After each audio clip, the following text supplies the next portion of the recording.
বনগাঁ বাংলাদেশ সীমান্ত থেকে জঙ্গি সন্দেহে এক পাকিস্তানি নাগরিককে বেঙ্গল এসটিএফ গ্রেফতার করলো। এখনো পর্যন্ত বেঙ্গল এসটিএফ সূত্রে যেটা দাবি করা হচ্ছে যে 2012-তে নেপাল হয়ে সে এদেশে ঢুকেছিল আইএসআই এর চর হিসেবে। এ রাজ্যে ঢুকে ভারতীয় রেল এবং সেনাবাহিনীর ওপরে এই রানা রৌফ নজর রাখছিল বলে বেঙ্গল এসটিএফ দাবি করেছে।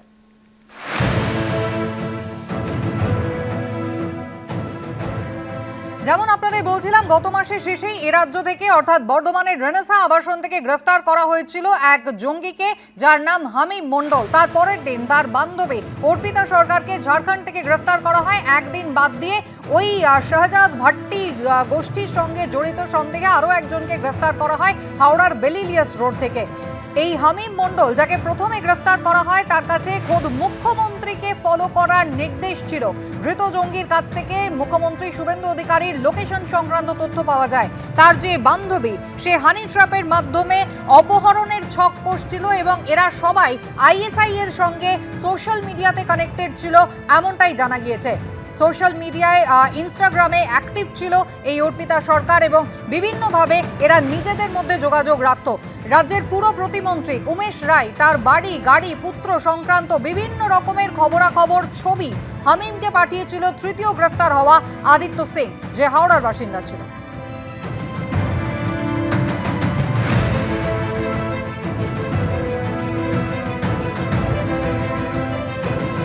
আর মাত্র 10-12 দিনের মাথায় ফের বনগাঁ বাংলাদেশ সীমান্ত থেকে এক পাক নাগরিককে জঙ্গি সন্দেহে গ্রেফতার করা হলো। অত্যন্ত গুরুতর অভিযোগ এই ব্যক্তির বিরুদ্ধে।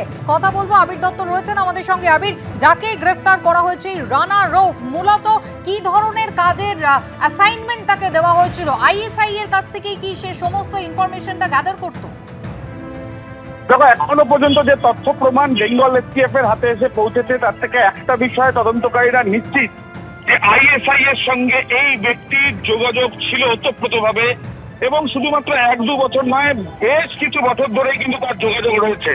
এবং এই যে তার যোগাযোগ রয়েছে, সেই যোগাযোগের মাধ্যমে, সেই যোগাযোগের কারণেই সেই ভারতীয় রেলওয়েতে যারা অফিসাররা রয়েছেন, সেই অফিসারদের বিষয় নিয়ে তথ্য নেওয়া, এবং তার সাথে সাথে রেলওয়ের বিভিন্ন জায়গার ছবি তোলা, এবং তার সাথে সাথে যেটা আমরা জানতে পারছি যে ভারতীয় সেনাবাহিনীর বিষয় নিয়েও তথ্য সংগ্রহ করার প্রক্রিয়া তার তরফ থেকে করা হয়েছিল।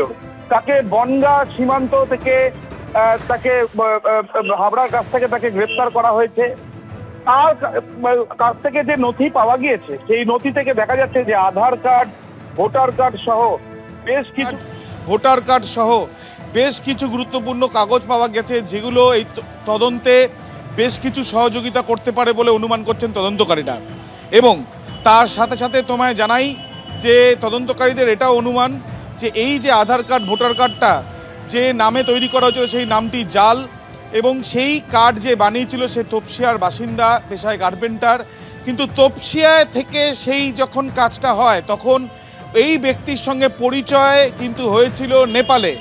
অর্থাৎ তপসিয়ার যে ব্যক্তিকে গ্রেপ্তার করা হয়েছে, সেও নেপালে গিয়েছিল। নেপালে থেকেই কিন্তু এই রানা রাউফের সাথে তার পরিচয়। 2012 সালে নেপালে প্রবেশ করে এই রানা রাউফ।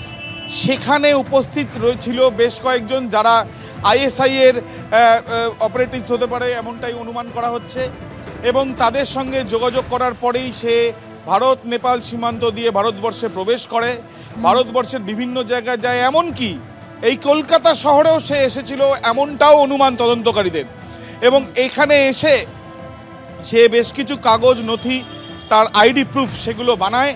যে আইডি প্রুফগুলো বানানোর পর তারা জানতে পাচ্ছেন যে এই যে রেলওয়ের বিষয়ে বেশ কিছু তথ্য, রেলওয়েতে কোন অফিসাররা কাজ করেন বা কোন অফিসাররা দায়িত্বে রয়েছেন, তাদের মুভমেন্ট, এবং তার সাথে সাথে ভারতীয় সেনাবাহিনীর বিভিন্ন এস্টাবলিশমেন্ট বা ভারতীয় সেনাবাহিনী, নৌবাহিনীর বেশ কিছু তথ্য তারা যে সংগ্রহ করছিল, এর পিছনে কারণ কি, কেন বাংলাদেশে সে পালিয়ে যাওয়ার চেষ্টা করছে, সবটাই এখন জানার চেষ্টা করছে বেঙ্গল এসটিএফ। ধন্যবাদ আবির। कि आपने क्यों चर्चा नहीं चाहिए।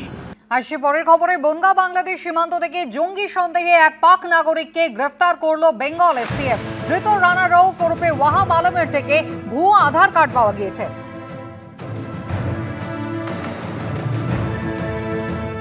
গত মাসেই আপনারা দেখেছিলেন যে হামিম মণ্ডল, তাকে গ্রেফতার করা হয়েছিল বর্ধমানের রেনেসা আবাসন থেকে। আর তার মাত্র কয়েকদিনের মাথায় এবার বনগা বাংলাদেশ সীমান্ত থেকে জঙ্গি সন্দেহে এক পাকিস্তানি নাগরিককে গ্রেফতার করা হলো। বেঙ্গল পুলিশের এসটিএফ তাকে গ্রেফতার করেছে। ভুয়ো আধার কার্ড, ভোটার কার্ড তার কাছ থেকে পাওয়া গিয়েছে। হাবড়া থেকে তাকে গ্রেফতার করা হয়েছে। কলকাতায় বসে জাল নথিপত্র তৈরি করে দেওয়ার অভিযোগে তপসিয়া থেকে আরো একজনকে গ্রেফতার করেছে এসটিএফ।